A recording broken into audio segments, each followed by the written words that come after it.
Action. Action. All right. Okay, you can't make this shit up. We made the classic blunder. We didn't really. I mean, this stuff just sort of happens, right? So all we do is we rafting all our boats up, and we've got one boat going out over there, drop their anchor, and coming back up to us. And then that one got a little bit short on the chain, and so then it all went into the water. So now we've got an anchor way out over there, and we've got a chain. So easy solution. What you do is you bring a Navy SEAL with you on the boat. So Larry is going to, this is a pre-interview, so in a few minutes we're going to do another interview, and it's going to be, how did it feel? Like, it's going to be great. Oh, yeah. Found it first time, good. right? It's Yeah. gonna be easy. Black chain. Yeah. Yeah. Black bottom. At night. Black at night. That's your forget the specialty, right? vegetation on the bottom. So here's what we're going to do. Yep. Somebody's hiding, JB's hiding. Don't forget the vegetation on the bottom. Oh yeah, It's there's a covered little bit in of weed chain. down there, but it's going to happen. So, all right, so confident? I'm totally confident. First I time got a always. flashlight. Yeah. We're good. It's going to happen. All right. Real so, back batteries. All right. Always So- confident. Yeah, confidence. Okay, so here we go. Confidence first.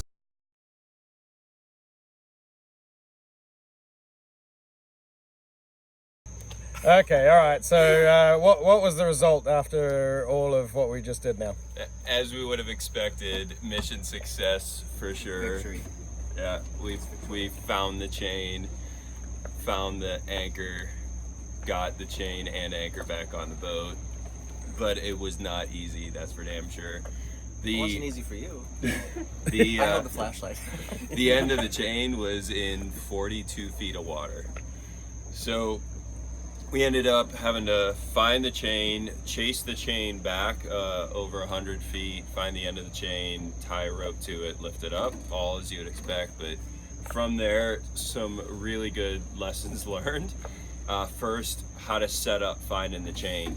Well, what about first, like, you know, the chain wasn't tied to the boat, and Oh, it yeah, wasn't really so- our fault, right? I mean, Yeah, whose so fault was that? that was the biggest piece, right? The expectation is that that chain, the end of the chain's connected at least to some rope road, and or it's connected to the boat. But ours had the rope road was in there, but it wasn't connected to the chain. And So what therefore happened? Like, it was just there. went out, right? Yeah, it literally went out. Letting out, and So they didn't tell us how much chain was on the boat. They didn't have the chain connected to extra road, and they didn't have the road connected to the boat. right, and we didn't really ask at all either. It's that way. connected now. We've took it dock line Yeah. and Yeah, connected it. To we the fixed boat. it for the next charter. Yeah, exactly. Because having to dive what 40 times to 40 feet was not easy by any means. And not within the capacity of most normal humans or Right. cruisers. So we're talking about this. So one of the things that we probably should have done immediately was hit the MOB button. Even though it wasn't MOB, we should have hit that AOB, anchor overboard button, right? Yeah. Yeah, yeah. So, And GPS lesson one is coordinates would knowing have been what that nice. is. Yeah, knowing Because where we still haven't on figured out this particular MFT. Yeah. So Yeah, trying to figure out where it is. At least get a GPS coordinate. We were lucky because we were rafting up, so we had the ability to go off to the boat that was already anchored to know about where the chain was. Second thing was, okay, how do you even find the chain? First thing was we were lucky it was a sand bottom, even though we did do this at night, so we couldn't see it. But once I was able to get down to depth, I knew I was going to be able to see the chain on the ground or on the sand. If it was, we were already planning if it was a grass bottom, we had a lobster poker to be able to drag across the or grass. spatula, anything metal. Yeah, and to find the stick-like. chain. Next thing was go out to about what you would consider was halfway up the chain. So we had 188.3 feet of chain in the water. So we went about 110 feet away from the boat. Then from there swam perpendicular 50 to 100 feet off of where we thought it was. And then went down and would dive a perpendicular line on the bottom until we inevitably ran across the chain. Next good lesson learned was as soon as you find the chain, you have to mark it. So we had a rope attached to a dry bag filled with water. So as soon as I found the chain, I tied the rope to the chain. Dry bag filled with air.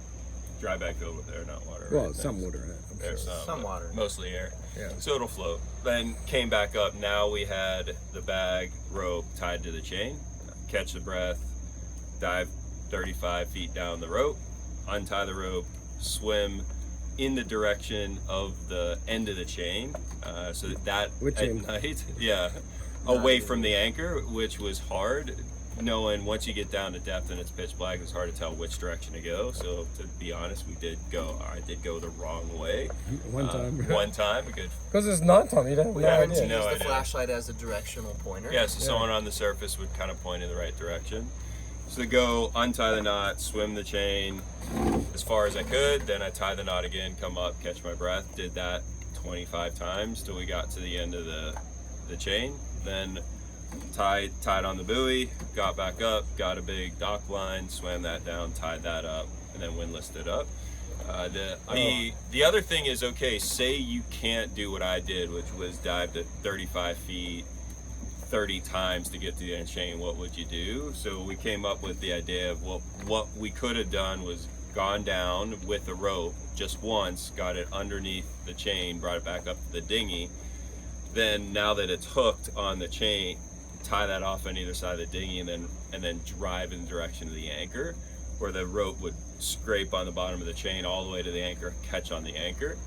Then from pull it there, right up, right. yeah, then from there you could pull up the anchor using the windlass of the boat, unshackle the chain from the anchor, and then put the chain in backwards, right? Then string it up from the anchor end. Why go to the anchor? Because if you go towards the end where the end of the chain is, it's just going to run off the end of the chain when you get there. It's the anchor, catch Right. it.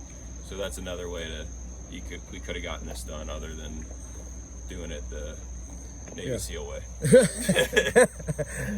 And at the end of the day, the point is that, like, you're on charter, right? Stuff happens. You expect the chain to be attached to the boat. Yeah. Wasn't checked, but you know it's hidden in a locker anyway, so you're not going to check that. So things are going to happen, and well, you know, what did we do? We just said, oh great, this is a challenge, right? Yeah, problem solved. And you know, there's ways of solving the problem, and there's ways of not. And there's ways of panicking, and there's ways of not. So, you know, at the end of the day, it all comes down to just experience when you're doing things. Out here, you can't learn to sail, and you know, there's no such thing as zero to hero, right? 7 days. You got to have the experiences, and you know, little things like this lead to experiences and other things, right? Yeah, always learning, right? Always Yeah, learning. always learning. If you think you know everything, well, keep going.